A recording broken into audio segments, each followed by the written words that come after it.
Now, change of tact away from football. It's UFC 241. If you're talking UFC, we've got two boys that hot, you cannot touch them. We're going Sporting Keg, Jason, and we've got at Dave Betts. Gentlemen, are you well? Yeah, Flash. Great to be with you, buddy. A little bit of a delay at the moment.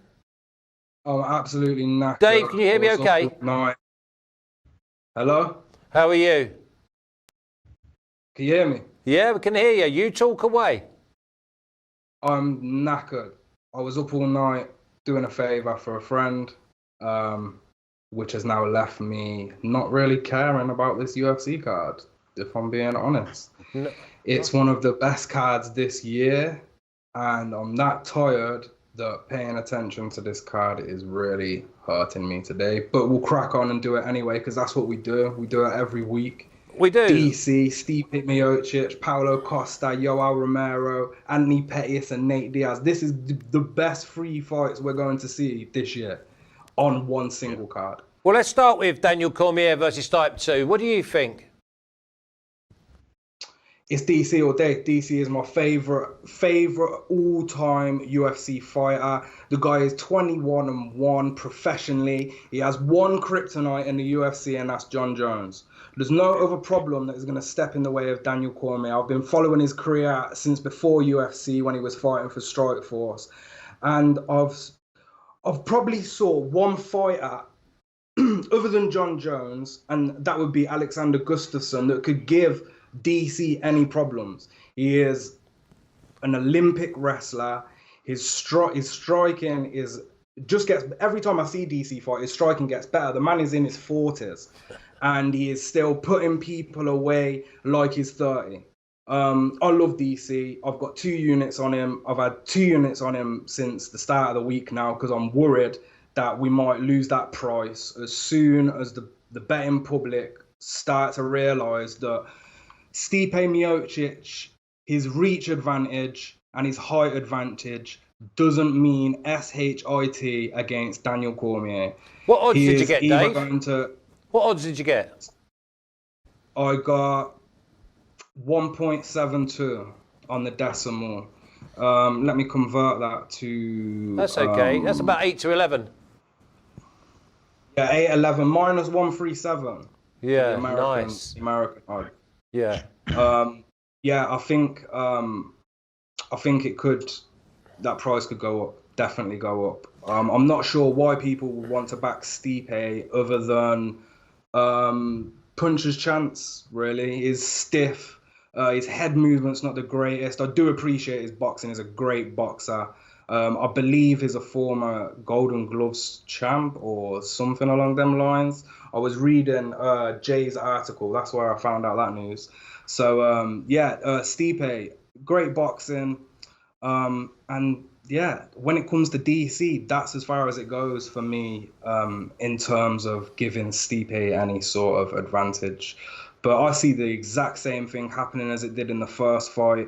DC will come out and knock him out again. Probably quicker than 4.5 minutes this time. Cheers, Dave. Jason, Cormier, Stipe. Yeah, I agree with Dave. Finally, we've been waiting for the rematch for 13 months. The world kind of forgot about Stipe Miocic. He hasn't fought since the first time these guys went at it at UFC 226. He lost the UFC heavyweight championship to Cormier in that fight. Stipe is probably the greatest heavyweight champion the UFC ever had. He's the only fighter to successfully defend the title 3 consecutive times. I like a lot about him. He's a blue-collar firefighter from Ohio that turned UFC heavyweight champ. He was a wrestler in college, so he has a wrestling background. But what he's really known for is what Dave said, his striking. He was a Golden Gloves boxing champ by the age of 20. He took both those skills into the UFC. He was on a roll before he fought Cormier the first time. He beat Verdum, Junior Dos Santos, Francis Ngannou. His win against Francis Ngannou looks really good right now because of what Ngannou has done since then. He's a fast heavyweight. He's an accurate striker. He has power for the division. His footwork is solid. He cuts the angles well. His top control game is really good. Where he isn't great is his ground game. It's basically non-existent. Other than his top control, he has nothing. On the flip side, Daniel Cormier, he's the #1 pound-for-pound fighter in the world right now. He's the current UFC heavyweight champ. He's a 2-division champion, an NCAA Division I All-American, an Olympic wrestler, 5-time national champion. And, he doesn't get the respect he deserves, man. If I was going to sum up Cormier in 2 words, like I said in my article, it would be underrated excellence. He's lost to one man in his career, and that might be the greatest MMA fighter of all time. He's a solid striker, not quite the technical striker Miocic is, but still very, very good. The X factor in the fight to me is cardio and maybe the chin. If this goes deeper into the fight than the first one did, Stipe Miocic has been known to gas. Daniel Cormier has never. His cardio is phenomenal. At the end of the day, you have to ask yourself, is there anything that's going to change since the first time they fought? And to me, the answer is no. Cormier has more avenues to victory, and Stipe doesn't. So I'm on him at 1.74. Okay, so it looks like we've nailed that one straight in. David Cormier, 1.74, around 1.72. Let's kick on to the next one, Jace. Nat Diaz, Anthony Pettis. Looks like another classic. Yeah, man. This fight hurts my heart a little. I'm a huge fan of Nate. He's literally hanging on the wall behind me right now for the poster for when he beat McGregor. That victory against McGregor was short-lived. 5 months later at UFC 202, McGregor beats Nate Diaz.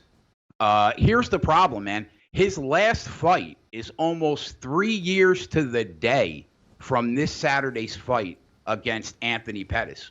When fighters come off a long layoff, they have ring rust, but 3 years is so long, it's beyond ring rust.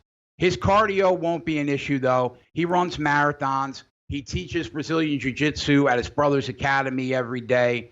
And I'm sure he probably spars weekly to be ready on short notice for fights. But again, I mean, everything changes when you're trying to do these things against a man that's trying to kill you in the cage. Diaz is a world-class Brazilian Jiu-Jitsu fighter, solid boxer, good hand speed. His footwork isn't the greatest, but, he's an incredibly tough kid.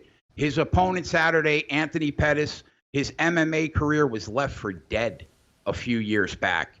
He had lost 3 fights in a row. He was a former UFC lightweight champion at a really young age, but he resurrected his career. He beat Charles Oliveira a couple of years ago. It sparked a run. He's won 4 of his last 7 fights.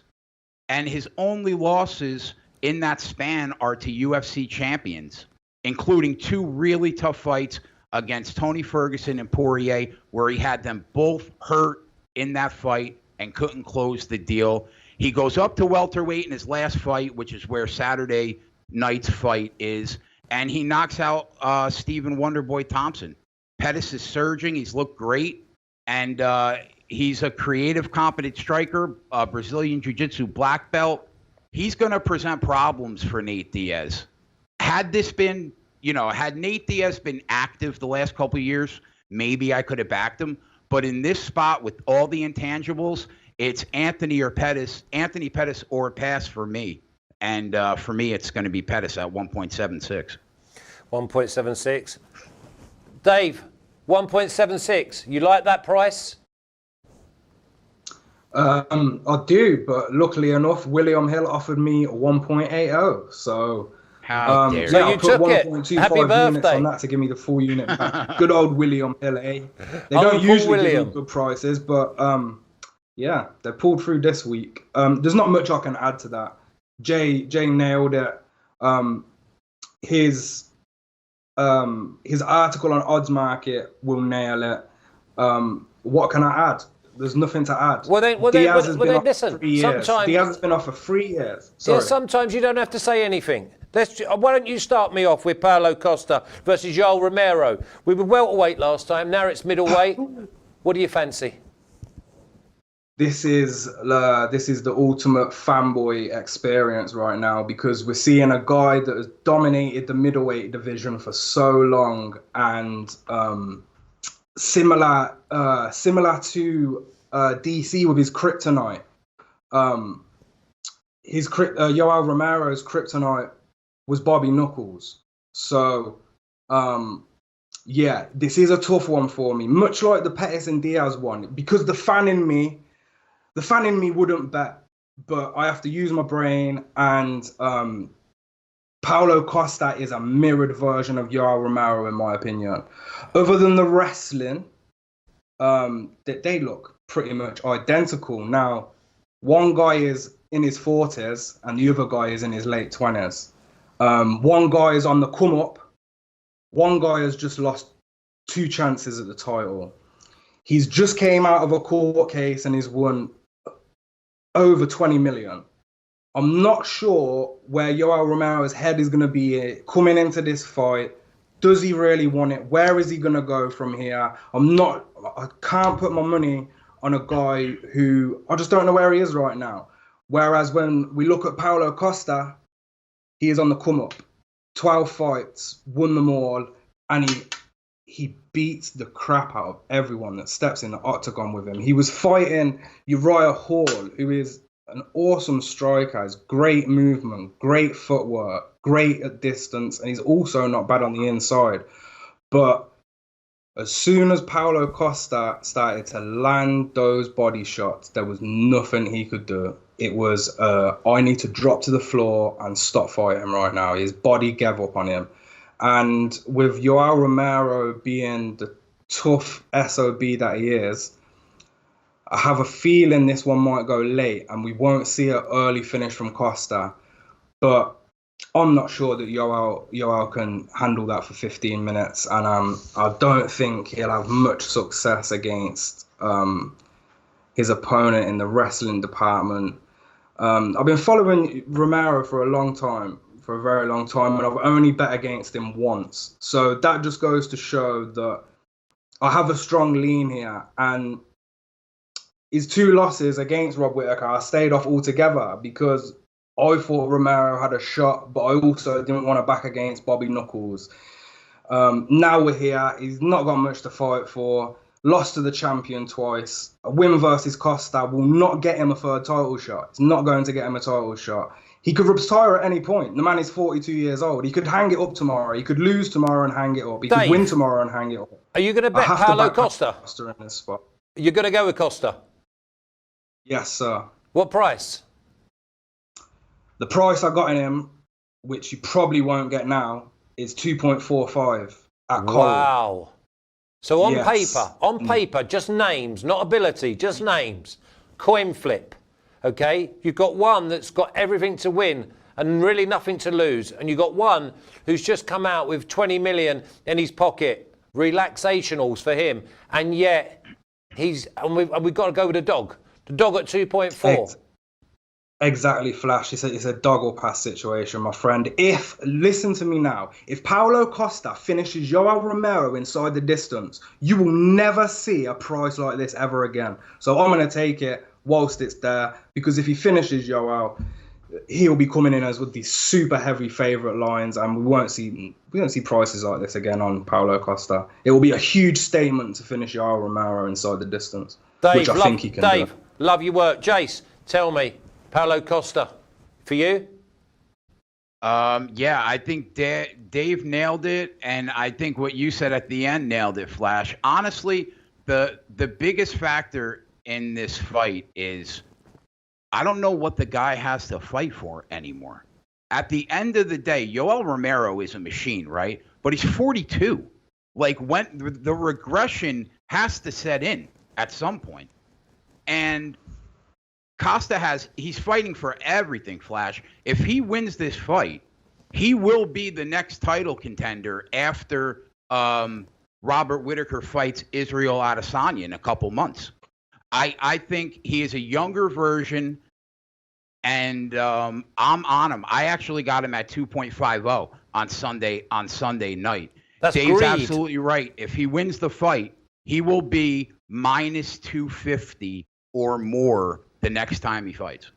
Listen, I love it. I think we've just wrapped that up, really. I mean, we're going Daniel Cormier to beat Stipe. We're going Pettis to beat Diaz. And we've got massive price, 2.4, 2.5. Paulo Costa beat Romero. UFC 241. Let me just tell you now, you may not know a lot about UFC, but you follow these two. We've got plenty good people in all the different sports. For me personally, at Dave Betts, at Sporting Keg, listen, I love your work, gentlemen. Thanks for joining us, and we look forward to seeing you soon, eh?